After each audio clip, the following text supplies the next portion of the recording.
No. The company logo is shattered, a spitter bear of cracks rhythmic beep of a heart monitor. Lena's father, Drew Invest, struggles to breathe. His loyal forklift driver, Sergey, leans close. Sergey, take this for Lena. Adrian, save her strength. No time. She needs to know.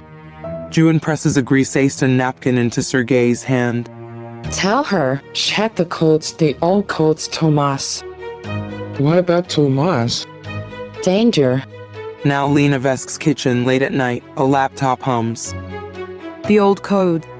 On the table in front of her is a grease-laced napkin. Next to it, a piece of paper covered in her shaky handwriting. Tomas, container 77, danger. It wasn't a log entry. It was a warning from beyond the grave. Her laptop pings, an email. From Tomas, subject, an important announcement. She reads the first line. Full staff meeting, main warehouse immediately. Minutes later, the main warehouse, 100 staff members murmur nervously. Lena's brother, Tomas Vesk, stands on the stage made of stacked pallets. Thank you all for coming on such short notice. He wears a shiny suit, his smile too wide. As you know, we've been in talks with a partner, someone who can take Vesk logistics to the next level. A worried ripple moves through the crowd.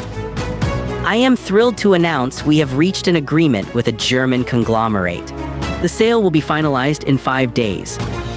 The words hit Lena like a physical blow. 5 days.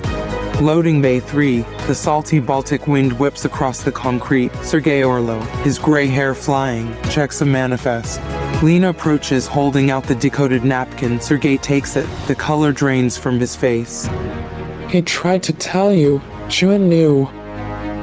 And now I'm out of time. Sergey, he's selling the company. The deal closes Friday. 5 days, all the records gone. Everything he's hiding will be buried. We have to get into that container. Sergey looks out at the sprawling yard, a maze of steel boxes. Container 77. It hasn't been on a dispatch log in over a year. It sits in the dead zone, behind the refrigerated units. So it's forgotten. No, it's hidden. Getting to it during the day. Impossible. Too many eyes. Then we do it at night. Worse, night shift is a skeleton crew. One person out of place, one unfamiliar face, and security gets a call. They'd lock this place down in a minute. A massive freighter moans as it's loaded at the far dock. Sergey's eyes fix on it. Wait, the Hamburg shipment. Our biggest quarterly contract. It's a logistical nightmare. It's total chaos. Peak shift, 2 dozen trucks, customs agents, dispatchers screaming into radios. It's the only time when nobody can see everything at once. It's a perfect storm. It's our only chance.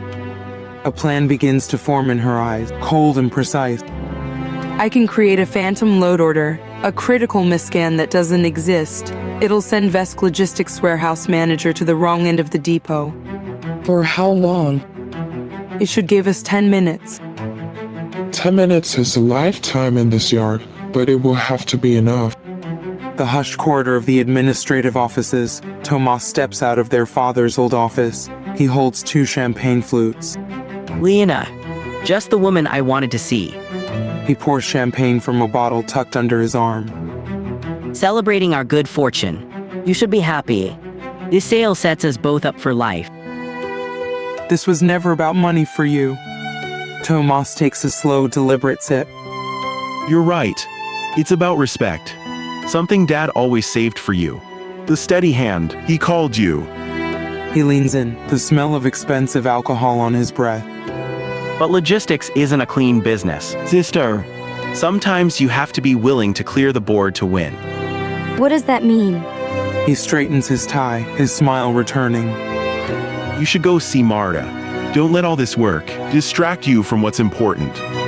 The next evening, Vesk Logistics warehouse is a symphony of chaos. The Hamburg shipment, roaring engines, the hydraulic hiss of forklifts, men shouting.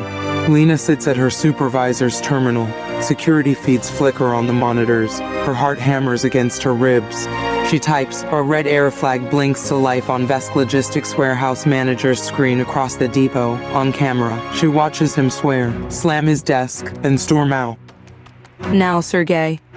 She meets him in the deep shadows behind the humming refrigerated units. The air is frigid. They move quickly.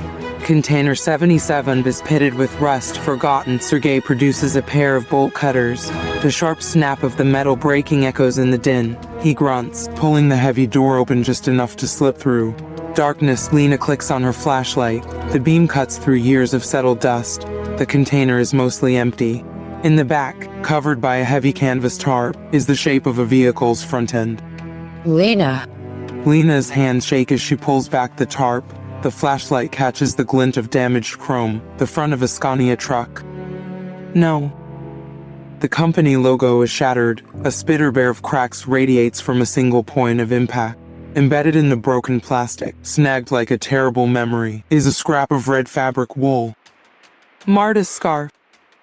This is the truck from the hit and run. He kept it, he kept a trophy. This changes everything. Lena, this is proof. We have to go. We have to call Inspector Callas. His hand is firm on her arm, pulling her back to reality. Now. They slip out. Sergey snaps a new, identical lock into place. They melt back into the frantic energy of the loading dock. Lena turns down a quiet service corridor. Her office is just ahead. For one fragile second, she feels the ground solidify beneath her feet. I have him. Her phone buzzes in her coat pocket, an unknown number. There is no text, just a single attached image.